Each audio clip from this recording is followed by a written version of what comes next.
Assalamualaikum. Waalaikumsalam. Ayo masuk, silakan. Si.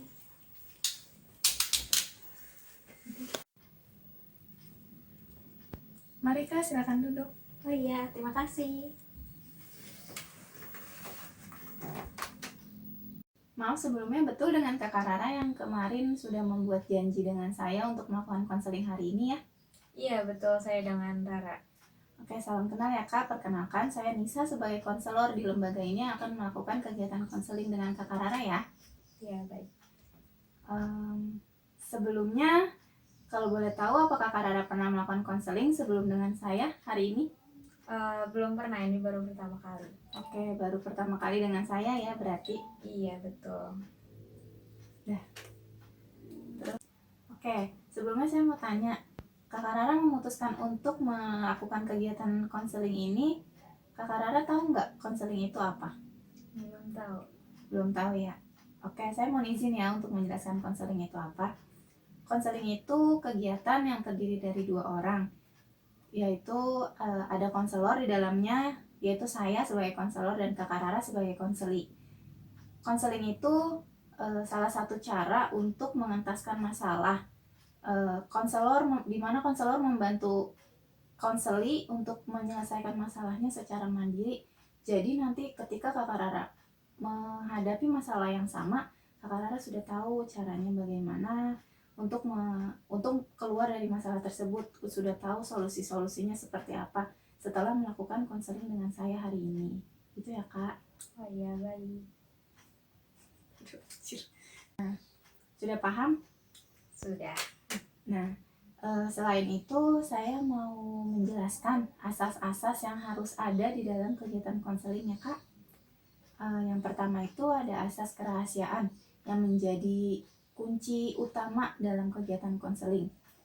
Asas kerahasiaan itu dimana saya sebagai konselor akan menjaga sebaik-baiknya informasi yang Kakak berikan atau setiap masalah-masalah yang Kakak keluhkan kepada saya sebagai konselor, dan saya akan menjaganya dari umum. Jadi saya tidak akan menyebarluaskan apapun yang Kakak berikan kepada saya. Seperti itu ya Kak.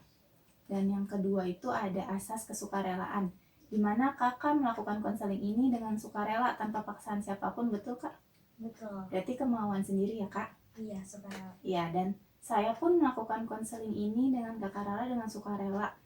Maksudnya itu adalah konselor tidak boleh memilih-milih siapapun konselingnya yang datang. Jadi siapapun yang datang dengan masalahnya masing-masing, maka saya sebagai konselor dengan sukarela akan memberikan bantuan kepada konseli tersebut.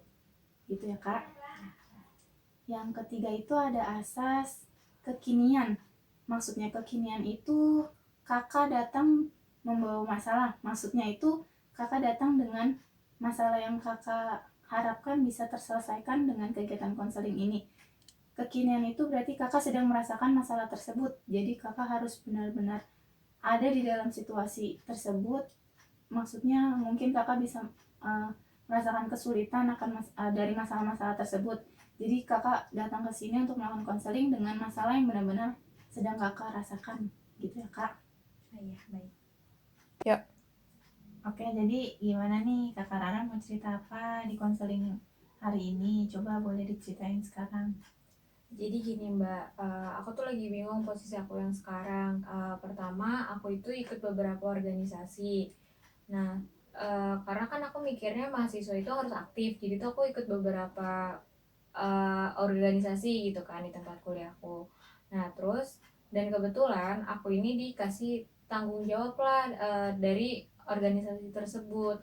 Awalnya aku nikmatin aja kayak oh masih berjalan baik nih, timnya juga baik. Nah, tapi makin kesini kok aku ngerasa kayak mereka malah ngasih tuntutan ke aku terus abis itu kayak apa-apa nyuruhnya aku, jadi hanya ngandelin aku doang. Terus semakin naik semester pun di sisi lain aku juga harus fokus ke kuliah aku, tapi makin naik semester tugasnya pun numpuk. Nah di sini tuh aku bingung, kayak yang satu di organisasi aku banyak kayak program-program yang harus aku kerjakan, dan ada juga tugas kuliah yang aku harus kerjakan. Di situ aku nggak bisa kayak manage waktunya kayak gitu.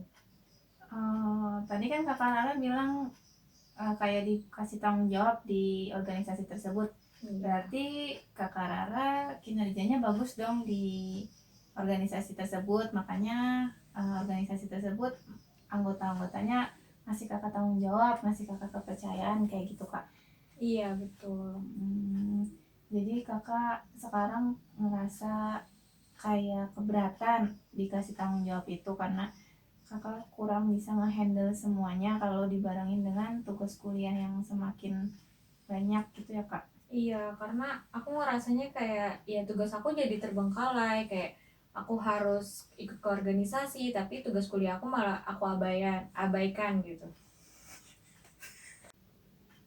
Seharusnya aku bisa lebih fokus ke kuliahan aku, karena aku ngerasa organisasi dan kuliah aku itu sama-sama penting, tapi di posisi sekarang ini aku lagi bingung, aku nggak bisa menempatkan diri aku di keduanya ini, harus kayak gimana.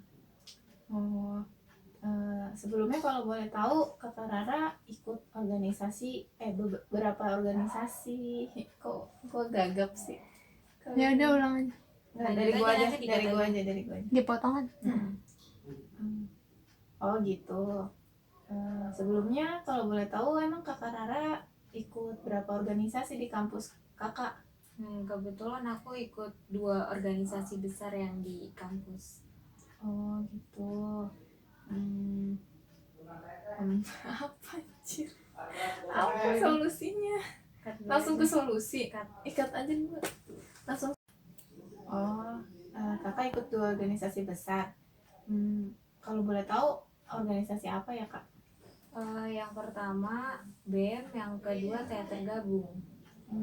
Iya sih emang berarti peran kakak itu banyak banget ya di organisasi tersebut karena emang organisasi tersebut dua-duanya tuh termasuk organisasi besar ya di kampus. Iya. Kalau untuk semesternya kakak udah semester berapa saat ini? Semester 5. Oh semester 5, udah lagi masa-masa beratnya ya kak, makanya banyak tugas yang diberikan, terus juga di organisasinya makin banyak kegiatan juga gitu. Iya benar. Karena aku awalnya mikir ya aku masih ke handle nih, masih enjoy nikmatin, tapi pas di semester 5 ini makin banyak pelajarannya pun tugasnya nambah gitu. Jadi dan 2 organisasi ini pun juga sama-sama ada kegiatan besar, jadi ya menurut aku sama-sama penting dan aku nggak bisa menempatkan posisi aku sekarang itu gimana. Kalau untuk di organisasi itu kakak ngerasanya apa yang menjadi hambatan kakak saat ini?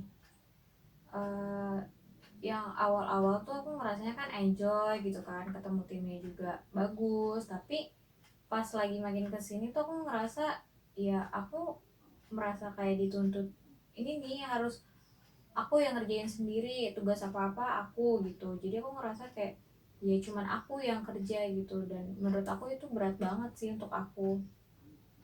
Kakak ngerasa tertekan kayak gini tuh berarti karena kebetulan juga bareng sama kenaikan semester, kakak sekarang udah semester 5 gitu ya, jadi makin kerasa tertekan, terus kayak banyak banyak yang dibebani ke kakak dari organisasi tersebut gitu berarti. Iya bener, aku ngerasanya kayak dibebanin. Iya aku ngerasanya begitu. Terus kalau misalkan saya minta kakak nyebutin nih apa sih yang jadi hambatan-hambatan kakak sehingga kakak tuh ngerasa diri kakak tuh tertekan gitu, kakak bisa nyebutin nggak kira-kira beberapa poin yang paling mendominan di yang kakak rasakan gitu?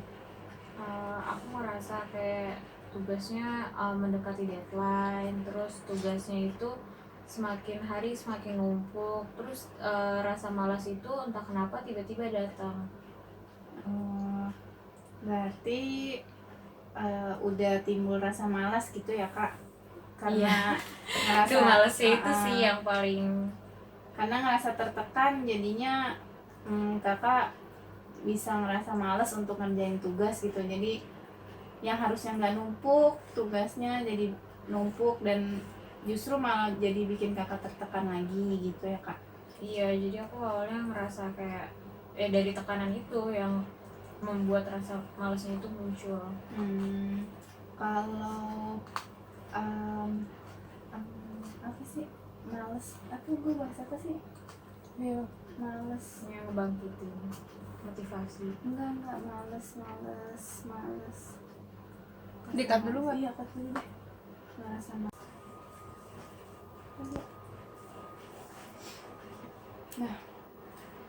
nah setelah saya minta kakak nyebutin hambatan-hambatan yang bikin kakak tertekan, coba sekarang sebaliknya, poin-poin apa aja sih yang kira-kira bisa bikin membangkitkan semangat kakak lagi gitu. Coba kakak sebutin dulu kira-kira kemampuan diri kakak untuk bangkitin semangat kakak lagi tuh apa aja. Pertama sih kalau aku tuh kayak teman-teman aku yang suka ngingetin kayak dari grup WhatsApp kayak gitu. Terus yang kedua itu kayak aku tuh kayak tersindir lah ya, makanya teman-temanku tuh udah pada ngerjain tugas. Nah itu kayak oh mereka udah pada ngerjain nih, aku harus ngerjain juga, berarti itu sih yang paling kayak ngebangkitin aku. Oh, berarti peran orang lain lah ya yang bikin kakak tuh ibaratnya bisa bisa ngebangkitin semangat kakak gitu. Jadi kakak nggak mau ngerasa tertinggal sendiri gitu. Iya, aku ngerasanya sih begitu. Kalau saya tanya tujuan kakak Rara tuh lanjut pendidikan di perguruan tinggi tuh apa sih? Kalau tujuan utamanya itu untuk melanjutkan pendidikan. Terus di samping itu yang pastinya sih aku mau lulus tepat waktu dengan predikat cum laude pastinya sih. Iya sih, pasti ya setiap mahasiswa pasti pengen lah punya IPK terbaik, terus menyandang predikat cum laude. Siapa sih yang nggak mau lulus tepat waktu ya kan? Iya, Terus betul. juga kalau bisa pasti kan punya poin lebih sebagai mahasiswa aktif di organisasi. Sebenarnya kakak Rara bagus aktif di organisasi, cuma kondisinya ya mungkin kakak Rara kurang bisa manage waktu, terus manage diri kakak sendiri, menempatkan posisi kakak harus seperti apa gitu ya kak. Iya, aku ngerasanya sih kalau di organisasi itu kan pikir aku kayak untuk memacu diri aku kan untuk lebih baik. Ternyata seiring berjalannya waktu malah membuat aku malah kayak tertekan sih. Kalau di samping kakak bilang peran teman yang tadi kakak sebutin tuh yang bisa bikin kakak semangat, kalau dari diri kakak sendiri pernah nggak kakak bikin mapping soal apa tentang tugas-tugas kakak, kegiatan-kegiatan kakak untuk hari ini, untuk per tanggal ini gitu, kakak pernah nggak dijadwalin apa aja nih berurutan yang harus kakak kerjain, yang harus kakak lakuin di organisasi atau di kampus kakak gitu, pernah nggak kakak bikin jadwal mandiri kayak gitu? Sebelumnya sih aku pernah kayak aku suka nulis nih di kertas atau di binder, tapi itu aku suka lupa gitu naroknya, kayak di mana ya kertas yang aku tulisnya kayak gitu sih. Jadi makanya itu yang salah satu ngehambatnya juga. Bener sih kakak Rara udah nulis ya, berarti kakak Rara udah mapping lah, ibaratnya apa yang harus kakak Rara lakuin gitu kan. Mungkin kedepannya kakak Rara bisa buat semacam mading kecil yang mungkin bisa di kamar, yang aktivitas kakak mungkin banyaknya di kamar gitu, bisa ditempel di kamar. Kakak Rara bisa bikin yang lebih besar gitu, yang lebih kelihatan, misalkan jadwal hari ini apa, per tanggal ini, hari ini apa yang harus kakak Rara lakuin. Terus ada misalkan ada event atau ada kegiatan di luar gitu, nah jadi kakak Rara bisa koordinir nih ke diri kakak sendiri, mana yang harus saya lakuin duluan, mana yang harus saya kesampingkan dulu gitu. tapi tetap dilakuin yang pasti gitu kan. Jadi nggak ada tekanan karena semua udah keatur dong, pasti udah ada gambarannya. Terus Kakak Rara juga bisa ngatur jam istirahat Kakak Rara gitu, jadi nggak diforsir berlebihan badannya gitu, apalagi kan tugasnya juga penting gitu. Jadi kalau tugasnya terbengkalai pasti nanti jadi ngaruh ke nilai kayak gitu kan. Nah nggak tahu lagi. Nah jadi gimana kakak bersedia nggak untuk melakukan saran saya tadi untuk membuat mapping jadwal-jadwal kakak gitu, jadi biar teratur, biar kakak juga punya gambaran gitu. Bersedia nggak kak? Iya, aku bersedia. Nanti setelah dari sini aku coba buat dan aku nanti akan laporkan ke kakak. Berarti kakak bersedia ya tanpa paksaan siapapun. Iya, aku bersedia. Nah selanjutnya nanti akan kita evaluasi lagi, apakah efektif di kakak, apakah cukup membantu mengurangi tekanan-tekanan kakak, mengurangi rasa malas dari diri kakak gitu kan. Nanti kita eval. Kalau memang efektif berarti konseling ini berhasil.